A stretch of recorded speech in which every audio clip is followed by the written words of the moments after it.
Good evening, everybody. Hi, my name's Paul. Welcome to this AI engineering event, which this evening is on AR, VR, and somebody will explain what XR is, I hope, later on. First of all, I'd like to thank a few people in the room. Actually, I feel like I'm with a whole bunch of friends here. On our panel here, we've got some people who have recently participated in one of our accelerators. I'll let them introduce themselves. But first of all, thank you very much to Idea London, which is a venue, co-working, which is jointly run by Wilby Labs and UCL Engineering. I'm going to pass over to Savita here just to say a few words about what they offer.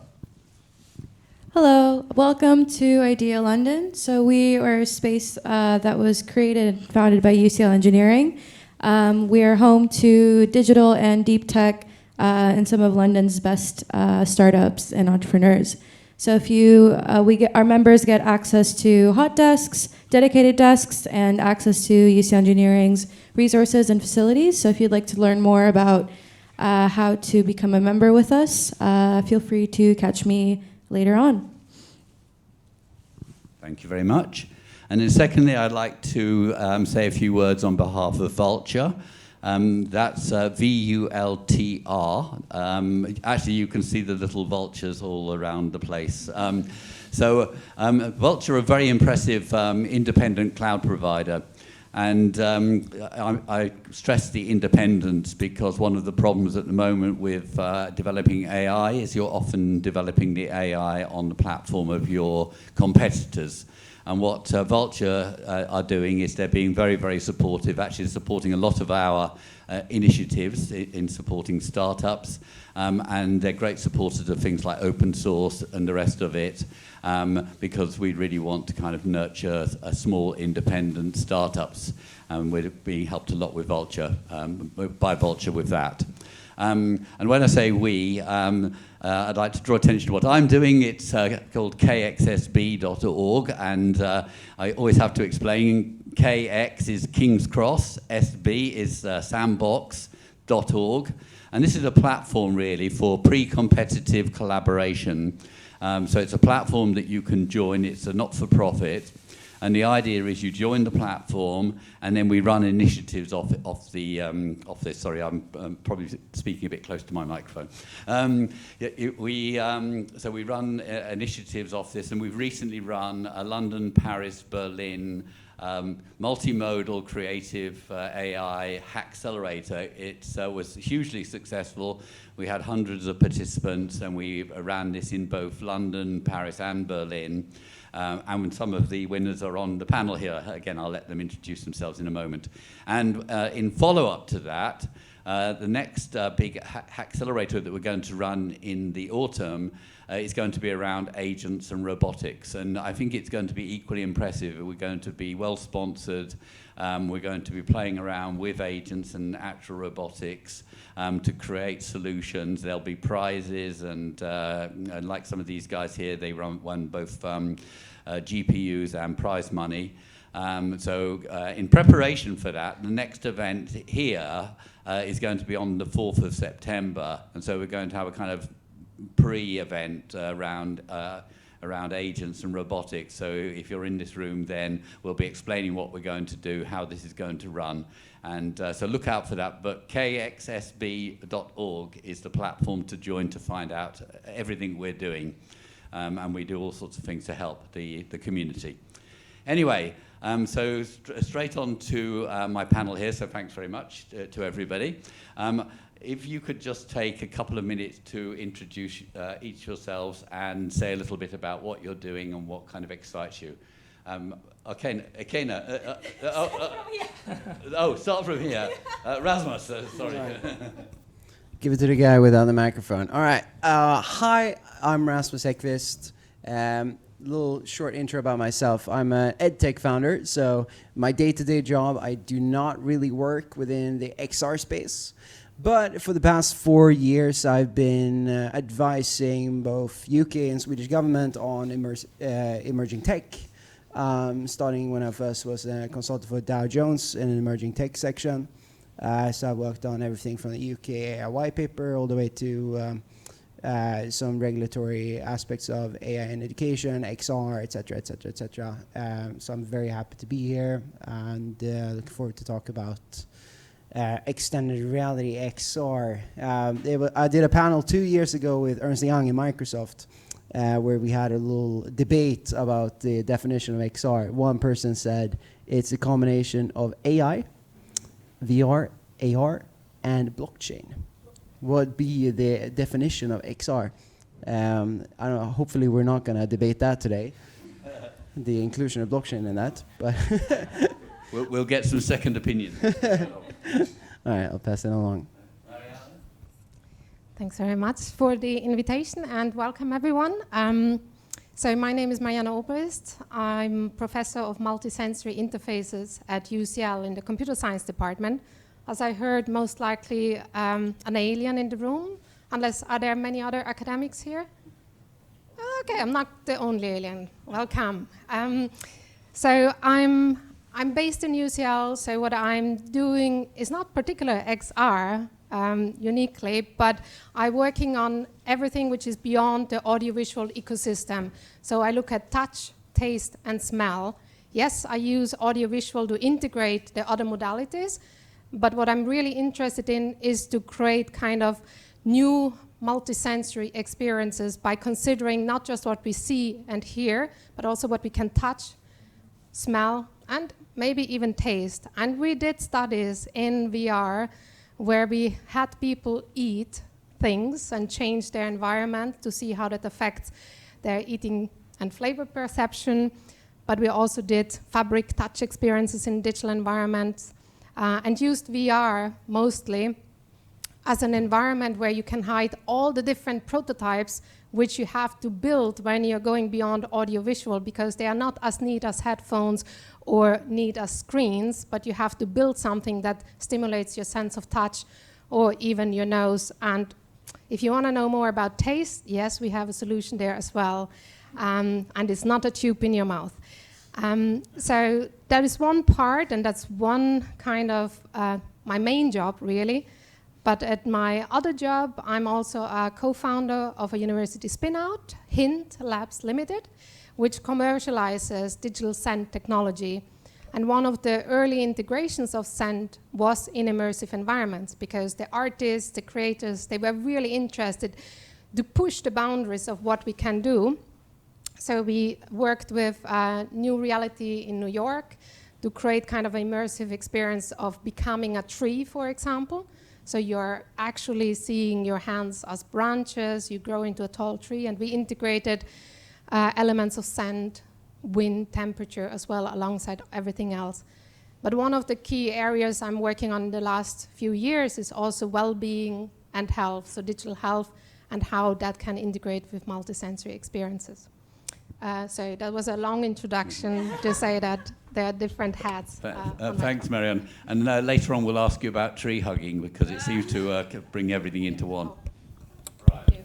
Okay, hello.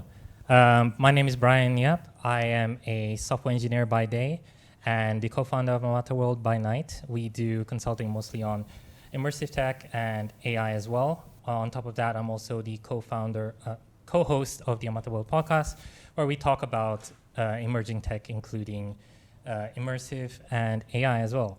We mostly focus around sort of the intersection between creativity and AI and how that's going to sort of impact the industry. My co-founder and co-host is, comes from the film industry, and she's very much been impacted by, a lot of the strikes, like, SAG-AFTRA action, a couple of years back, and also sort of anything that's kind of ongoing nowadays with, the issues around deepfake and everything. So we discussed this topic a lot. I'm one of the participants at KXSB's Hackcelerator a while ago. I submitted one of the projects called Alternative Stories, which won the gaming category, which was basically a procedurally generated, like a visual novel that adapts to kind of how you are playing the game, basically. So that was fun. And I think if you were looking in the meetup page this morning, they would have put me as the lead product manager at Meta Reality Labs. Now, I have never worked at Meta Reality Labs, but I'd like to think that's a vote of confidence from Paul that he thinks I'm qualified enough to say so. So, yeah, that's me. Yeah, that's good. Yeah.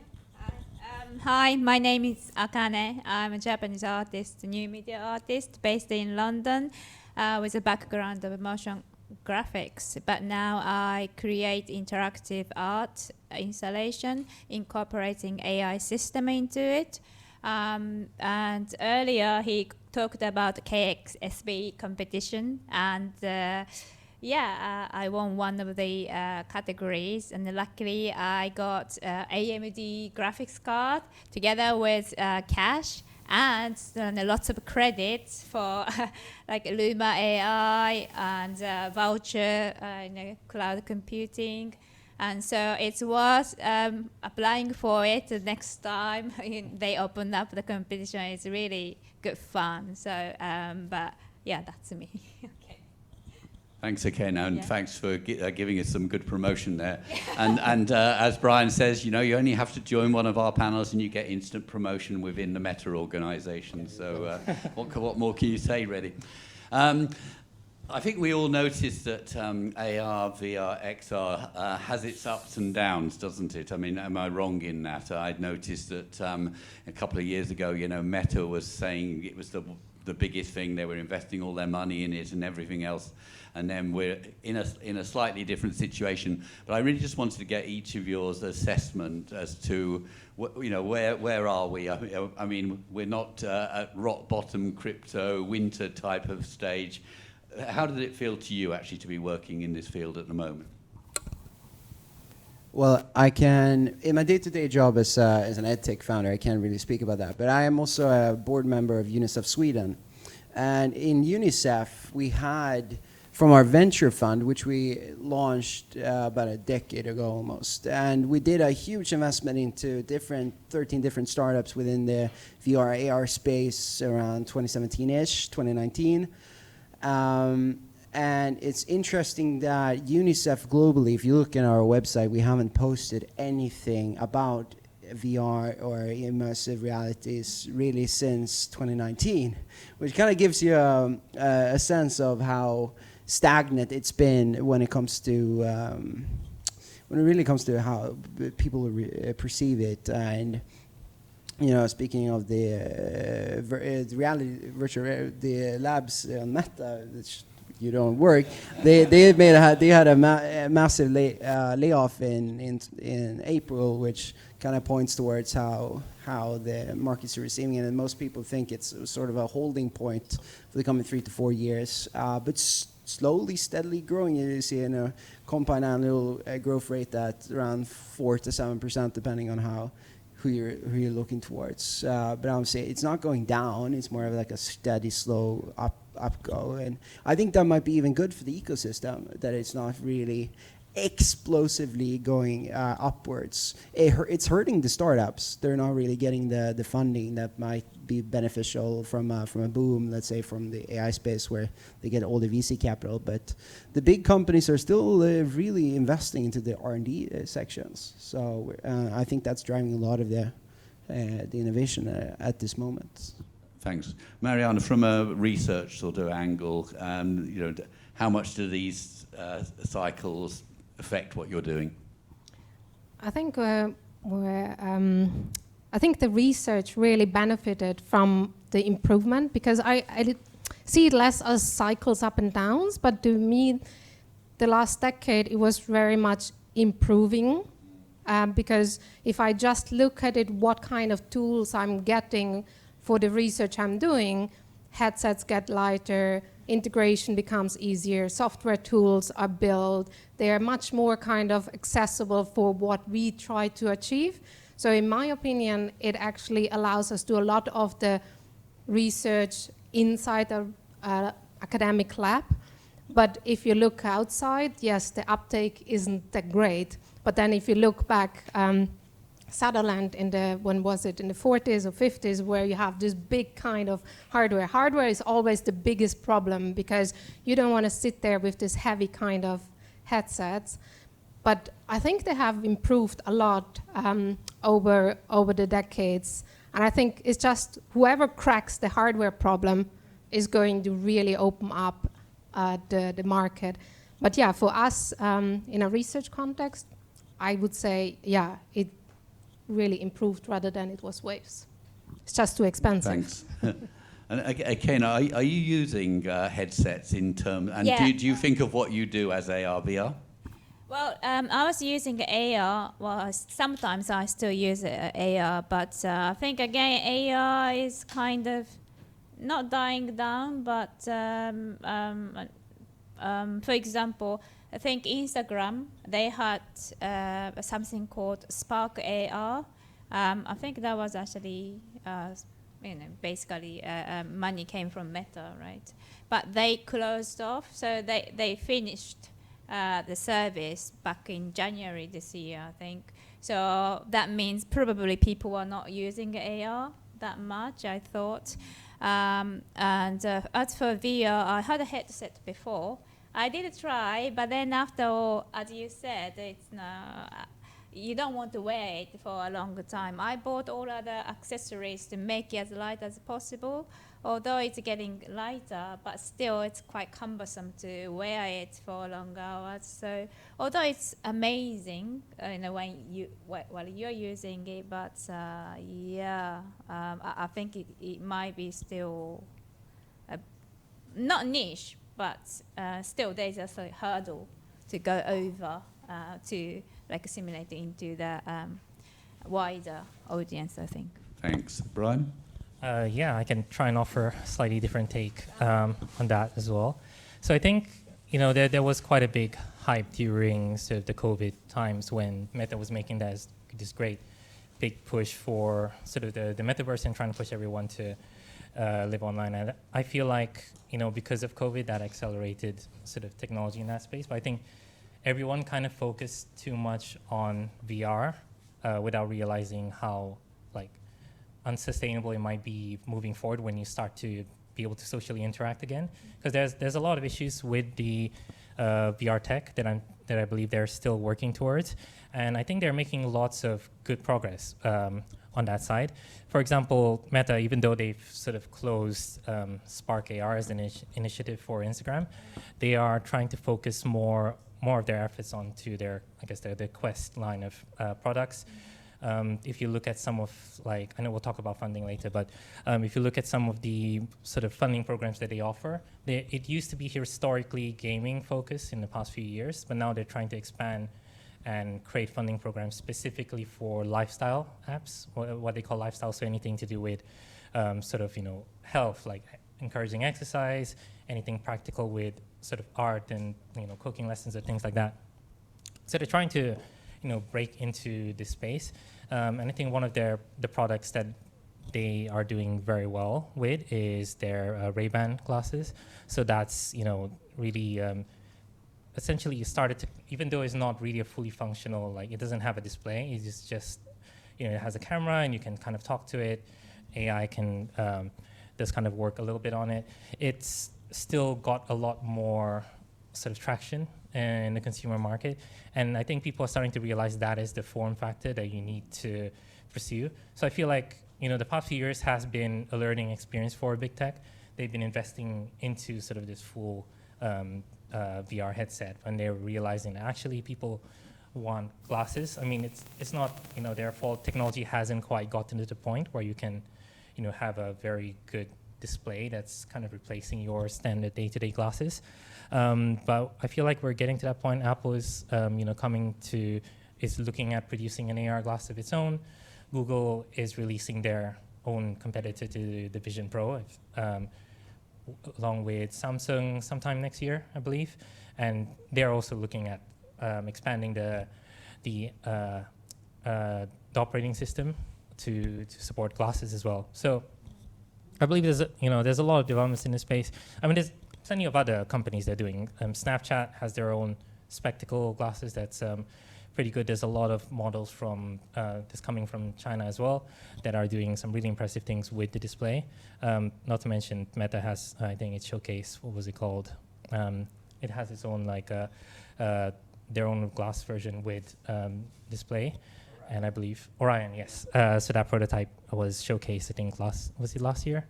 End of last year? Yeah, and they're rumored to be coming up with the display version sometime soon as well.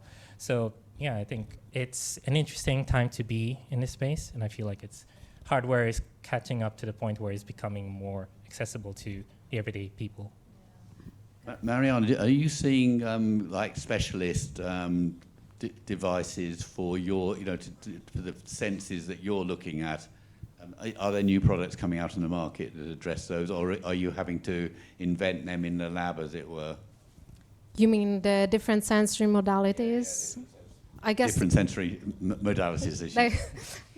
I guess that's why we built our own both hardware and software to bring digital send into that ecosystem, because when you're talking about immersive environments, you can see and it's breathtaking, you can hear amazing sounds, but you still want to touch or get more immersed and get a better realism.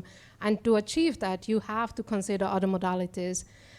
So we used a lot existing haptic devices, but not gloves or any of those things, but we use contactless touch, which is using ultrasound to basically feel without touching. It's a startup creating that in Bristol, and then we integrated that into virtual worlds, but we also integrated our own digital send technology with all the other sensory elements in order to really create this immersion. So they are not at the level of sophistication, but I think that's also where we took the step, not we, my postdoc, Emanuela, who is leading the startup effort, she took the decision to leave academia, to spin out the company, and now drives the R&D to really bring that to market, because within academia, that's not our main purpose. We just need something that works so we can do our studies and we do our explorations. But we have seen it's so much better than anything else on the market, so we have to jump. I mean, she jumped, not me. I'm just behind, holding and supporting her whenever she needs me, and help with the research, because it keeps based on science. So it's a science-based company, because smell, everyone will talk about smell-o-vision, and everyone says, oh, it's all just gadgets. And that's where we distinguish ourselves. It's not just another stupid gadget.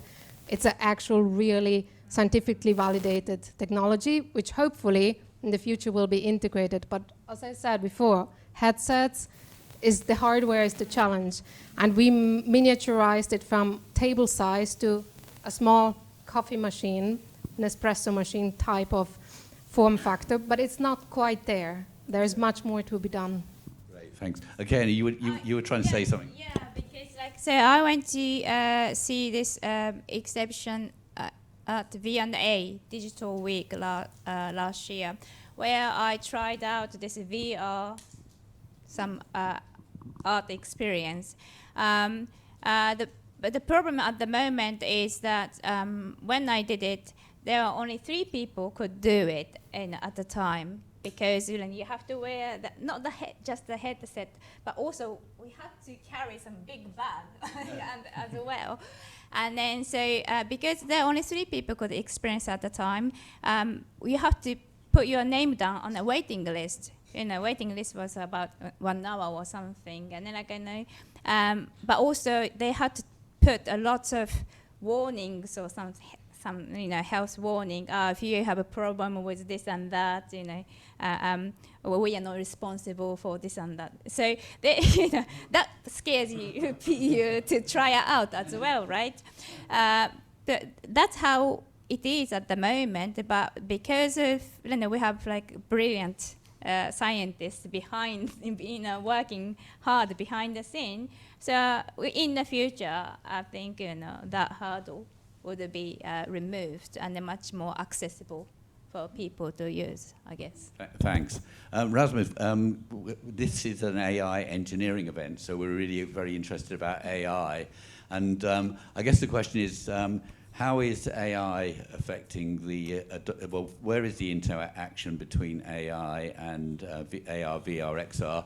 And is it driving adoption? Is this the fact that we've got this revolution going on with Gen AI? How much is it driving the AR, VR world? Right. It's a great question. Yeah, I think the quick answer is yes. It's absolutely driving, helping at least kind of bootstrap the continued development in AR, VR. The first thing I think is quite obvious. It's the generation of 3D assets in when you're modeling, helping that kind of fasten that speed in terms of creating new environments that you interact in. That's super helpful. And also, if you've been keeping up with the generative video space, it's actually quite helpful to also, together with generating videos, also create assets along those videos so you can map it onto them to kind of create more natural looking movements and change maybe some textures. So you can have, for example, if you can generate a video game and just change the texture pack like that, just like, I don't want my Minecraft game to be the traditional one. Just they give me a 1700s Renaissance version, or even that's not 1700s, but you get the picture.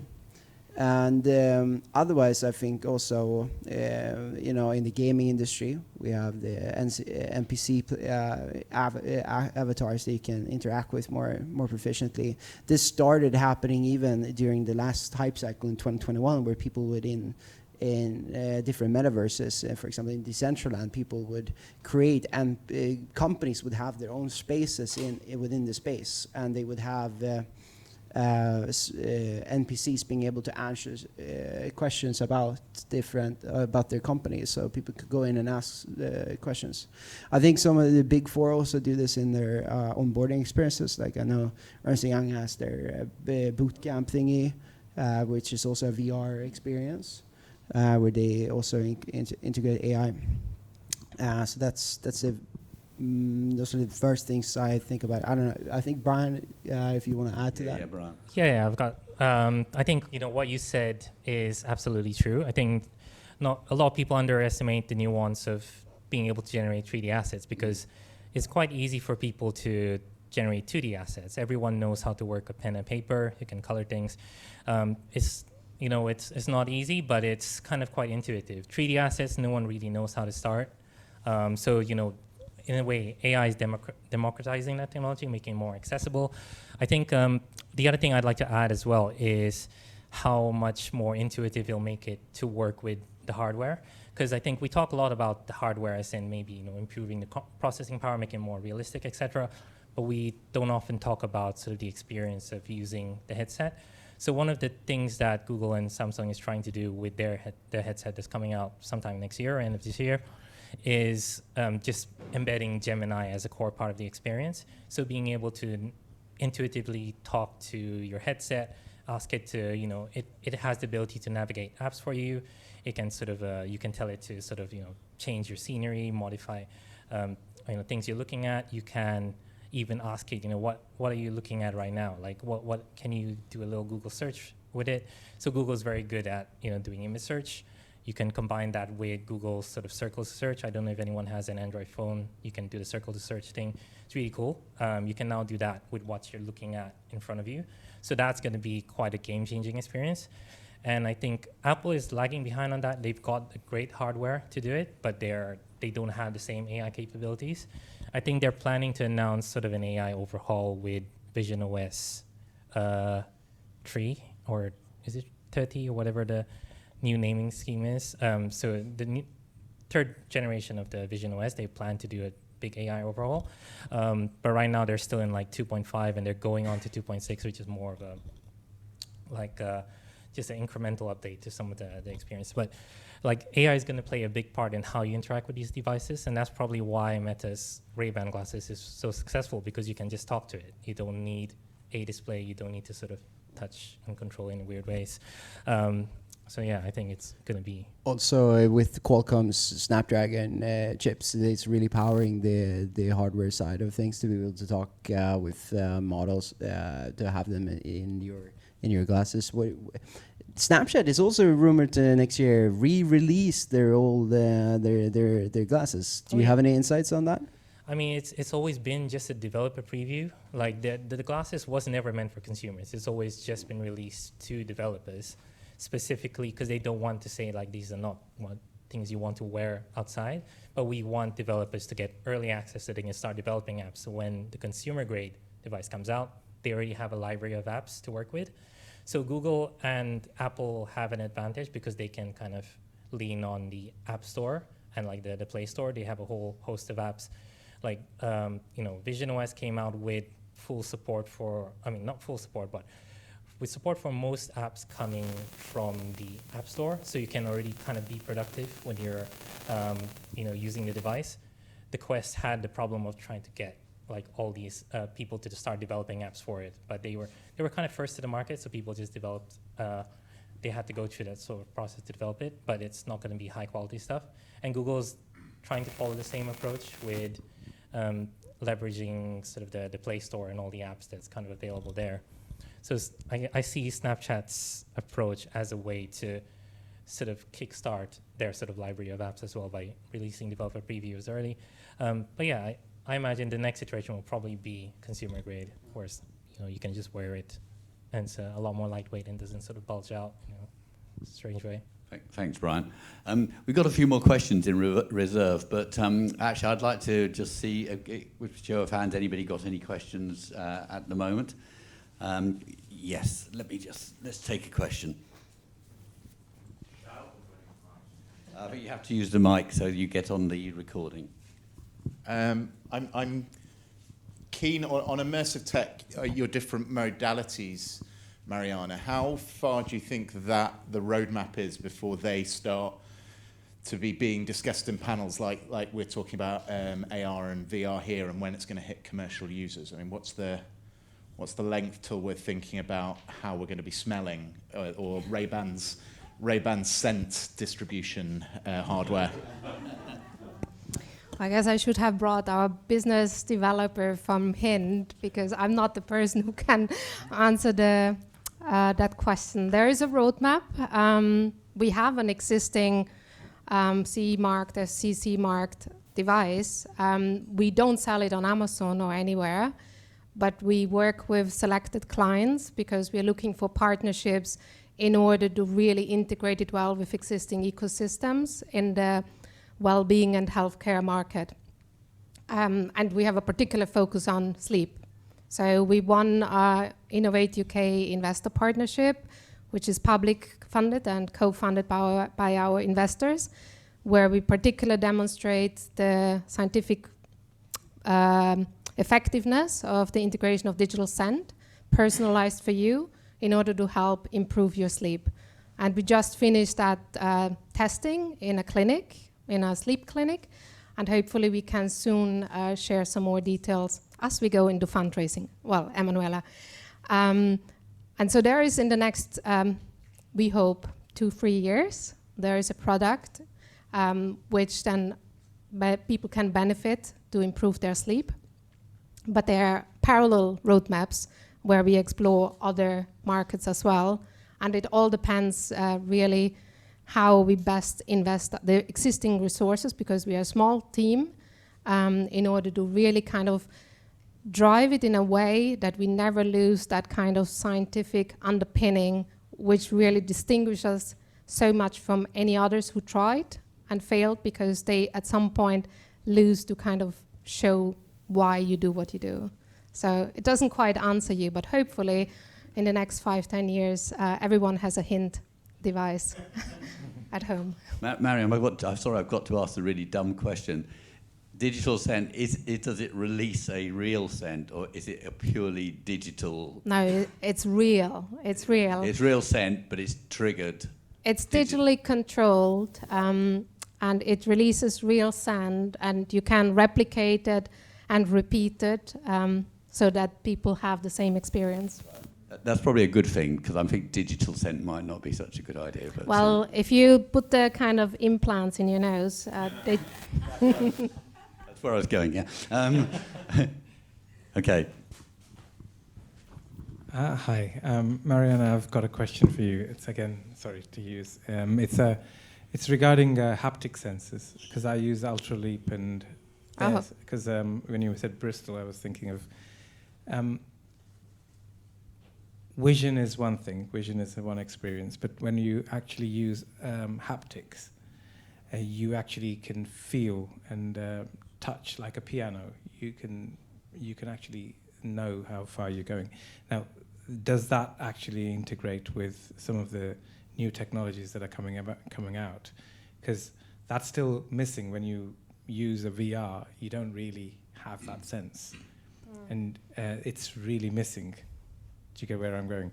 So, is this something that is being used or checked in academia? How we can integrate sense with the experience? Sense or touch? Touch, but the pressure of the touch, because that is starting to get to another level. So, I mean, I spent, when Ultraleap was still Ultra Haptic, so I was the first one doing a study, a user study for their technology at that time, back in 2011. And so they just engineered the board, but they didn't know what to do with it. And so one of the first things we had to build is, first of all, you have to gather data. You have to build a language so haptic designer know what they can actually design for and what. And so since then, we have done a lot of lab-based studies trying to really understand how you can increase the precision and the perception of this. It's ultrasound, so there is no force feedback, okay? That's like you pushing air, but you're modulating the sound in such a way that you can make it feel. And so one thing that works very well is to integrate that sound, or well, that touch with, for example, sound, in order to emphasize certain tactile perceptions in order to amplify the intensity. We also integrated it with scent, touch and scent for fashion designers, so they can feel different materials, from background to cotton to satin and something like that. And obviously the vision and the sound elements, they also help.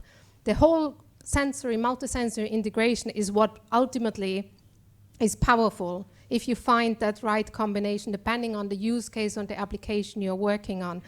And one of the latest works we have done with one of my postdoc, Madan, was we integrated mindfulness for kind of well-being. And we also noticed there is a nice effect that if you're using mindfulness meditation, then the tactile perception is more perceivable. So you increase, because people become more attentive.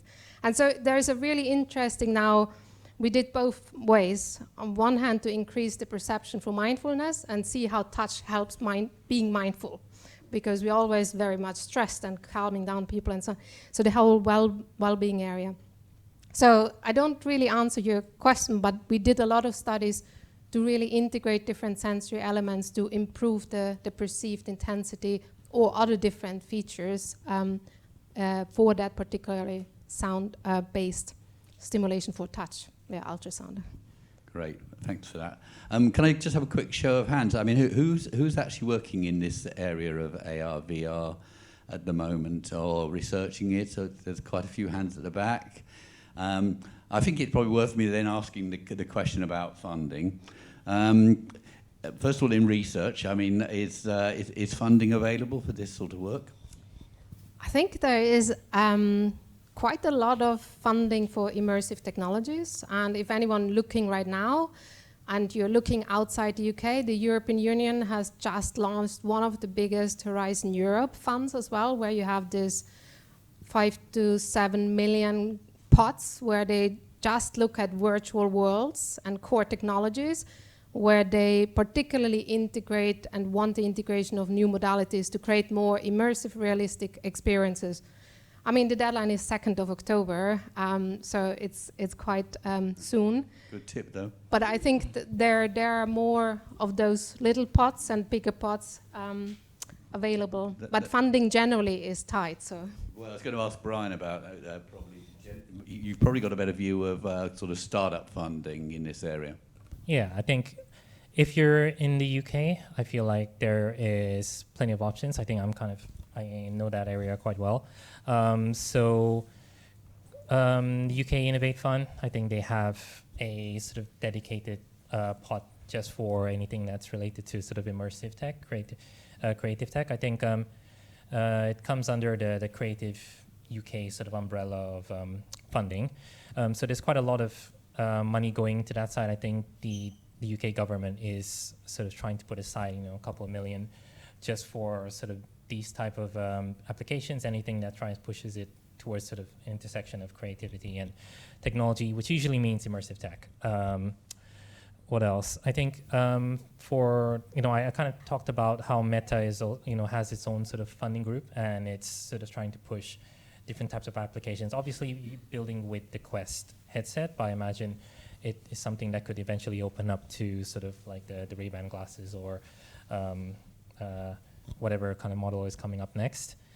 They're still not quite programmable as the Quest, but you can imagine they're sort of using the same operating system for it. I think if you are interested in, there's a very good person on LinkedIn who posts a lot about funding in immersive tech, especially in the UK. I think her name is Asha Easton.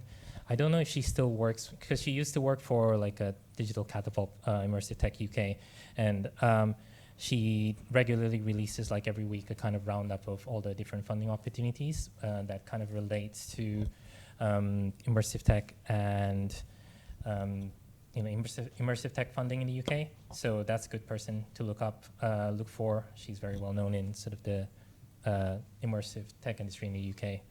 So I think her and her network is really good at sort of pushing these opportunities. And yes. Can I add one? Because there's just Sony has announced their annual funding. There's an innovation award. It's due mid of September. It's every year, and I think it's particularly looking at immersive tech and also Gen AI in XR. So you might want to check that out if you're interested. I think a lot of these funding opportunities run regularly. So even though, like, whatever point you want to look at it, you just look at all these different sort of sources, and you'll find, the latest fund of the month or something. Great. So. And Akena, we know it's hard for artists. I do see like the AI tech residencies quite a lot, especially like Europe, England as well. But the big ones come from European Union actually. So yeah. Okay. Rasmus, do you have anything to add on the funding question? I think most of the funding we're talking about right now is on sort of kind of public sector led, most of it. When we're looking at venture capital, they kind of sigh at you and think, oh, you're one of those people still holding on from 2021 or even 2016. Unfortunately, that is the case. But if you look at how people break down the numbers, far majority of everything that's going on in the immersive tech is hardware, and it's mostly owned by big tech's R&D, sections. And if you're looking at the software side, well, about 75% of it is gaming. So if you want to really go into the software side of immersive tech, then you want to look at how can you, on the software side, elevate or help some of the pain points of people developing games or even virtual realities. And I think that's why I think most of the most exciting parts of artificial intelligence, kind of the boom that's happening in the immersive tech side is with 3D assets. If you really want to ride this cycle of private funding rather than the public funding, that's going to be here all the time.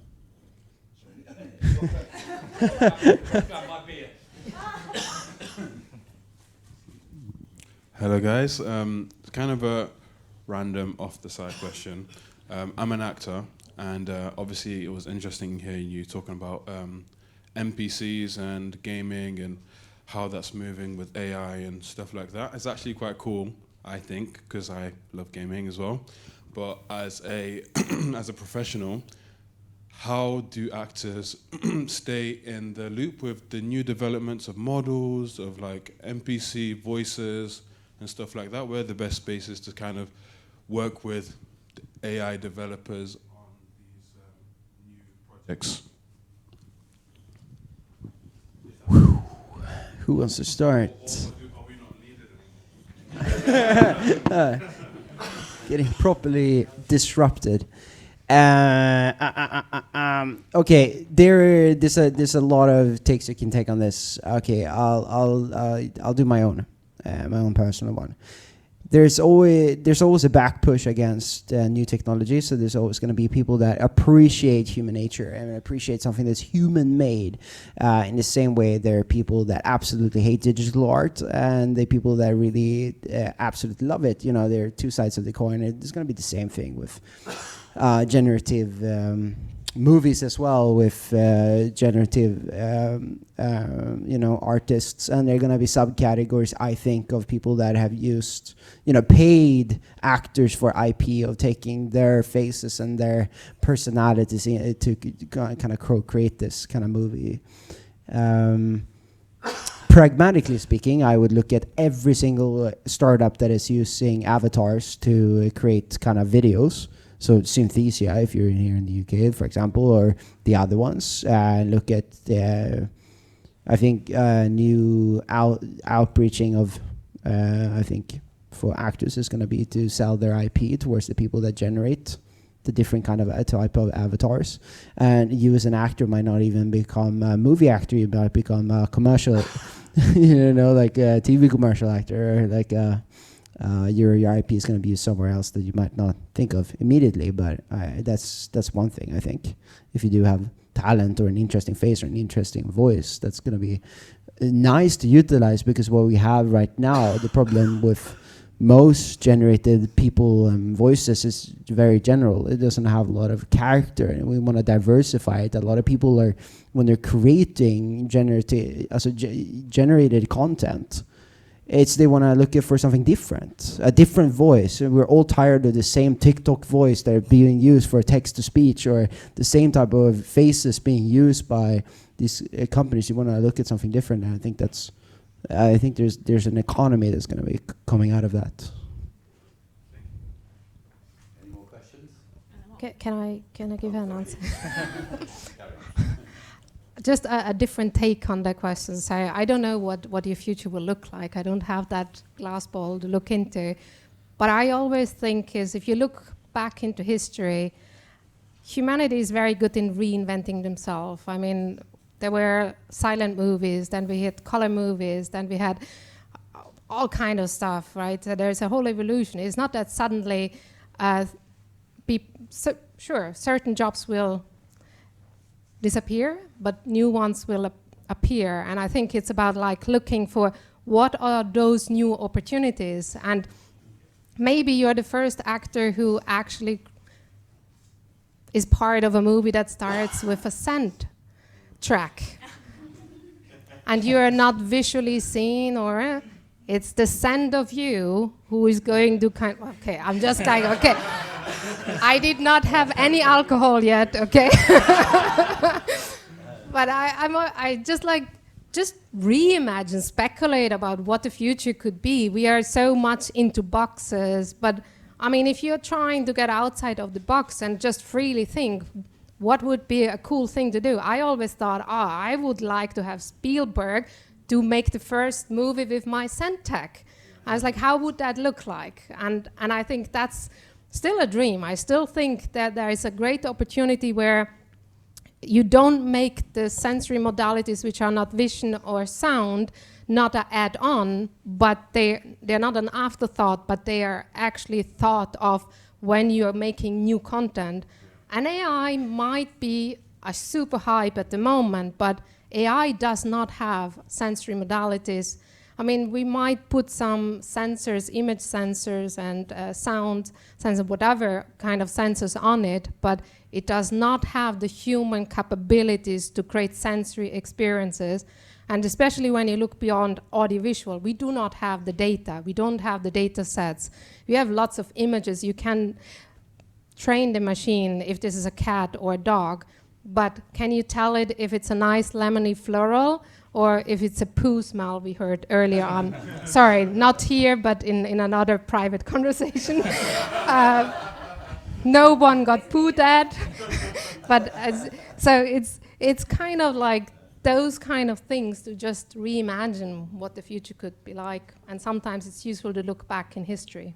Yeah, I have a question. I have an idea. Maybe my idea could be stupid, but maybe you team up with some like an AI film director and to create another Blade Runner, and then you play the human parts, right? So like the rest of it, like an AI film that they can make the rest of it in the AI, but you actually play the human role because after all. AI films nowadays looking great. Having said that, we actually had this event together with Paul last Saturday where we showed our art next to this AI Film Awards ceremony. Yeah. And then nowadays AI films are amazing. But still, I think there was one that actually they combined with human being, wasn't it? So therefore, maybe you should knock on the door with a say a film directors, and then you never know. Yeah, that's it. Yeah, I'd like to add to that topic as well. I think it's quite a sensitive topic, but I think everyone said had some really great advice for you.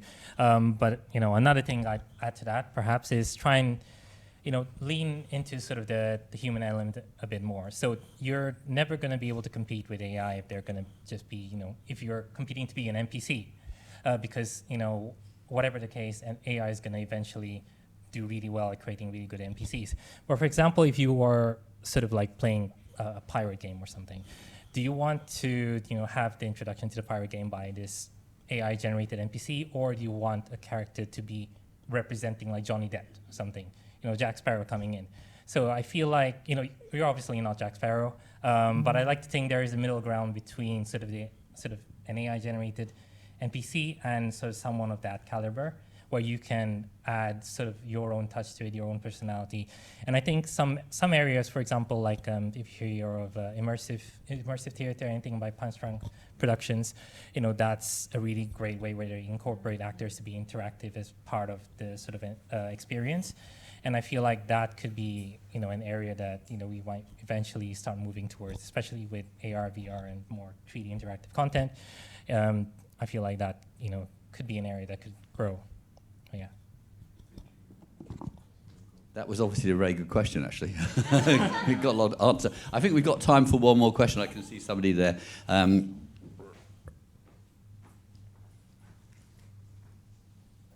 you very much. So I've got a question from a business owner's perspective, because I think it's always important to be up with the new times, what's up new in the market. So right now we're actually procuring a few deals to incorporate technology in one of our companies. But one thing I found really difficult to gauge is, because there's a lot of companies doing similar things, right? There's a lot of competition in the industry, it's new, it's fancy. But how do I know that's the right company to partner up with in terms of, are they going to be progressing as fast as we need to? And with the CRM, I found out it takes 6 months just to build what seems to me quite a simplistic program, but it's not my field. How can I, as a business owner, actually gauge if that company is the right company to partner with?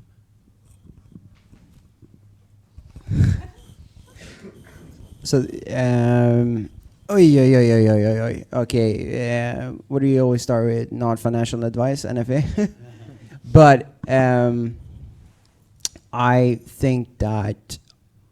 think your intuition is onto something in terms of the speed of development. Personally, my company, when we partner up with other companies to have some kind of outsourcing of something that we need, the speed of development, especially in the digital space, is really important for us because of how fast different verticals that we attack in our company change. We need to also be. Sorry, I'm thinking a lot of thoughts at the same time. I'll share this with you. The biggest mistake that my company did back in 2022 was working with partners that were too slow in developing tech that were really mission critical to our central services. For us back in 2022, that was semantic search. With my career guidance platform, and that took us about a year to recover, Instead, we just hired a bunch of engineers and got everything internalized instead, and that was really powerful for us. So and then we found other partners that were able to work really, really well with us. So from a business owner perspective, honestly, speed of development and agility is so key in this like emerging tech space. Otherwise, because you're never gonna hit the partner that's like really spot on, and everything will stay the same, and the conditions won't change, and they will, you have to be with a partner that is as agile and responsive to the market as you are. That's my take. I was just thinking, though, I think also the balance is changing between build and buy, because so much of this stuff with Gen AI is easy to build and quick to build. You're taking a risk when you actually go to a partner, because they may not be as agile as you are. You can probably pick up a lot of this stuff very quickly, particularly with open source. So I think, exploring the open source stacks, things like Comfy UI and what you can build out through those different platforms, may be a way to go. You kind of do this, Akana. You do your own stuff, right? Yeah, that's right. Yeah, you just have to pick it up and then try and error, whatever it comes. You have to try it yourself, isn't it, to see. You have to experiment and learn, because things are moving so fast. If you're allowing somebody else to learn at your expense, you're getting further behind, because you're just not doing it yourself. I think that's got to be it, actually. It's time for pizzas and beers and stuff like that. Sorry for the spluttering, by the way, in the middle. I realise I have survived now. But thanks very much first of all, thanks very much, audience. Thanks to Chelsea there and UCL, Idea London, KXSB, and everybody, and particularly to the panel. So please join us for a drink above. Okay, thank you very much.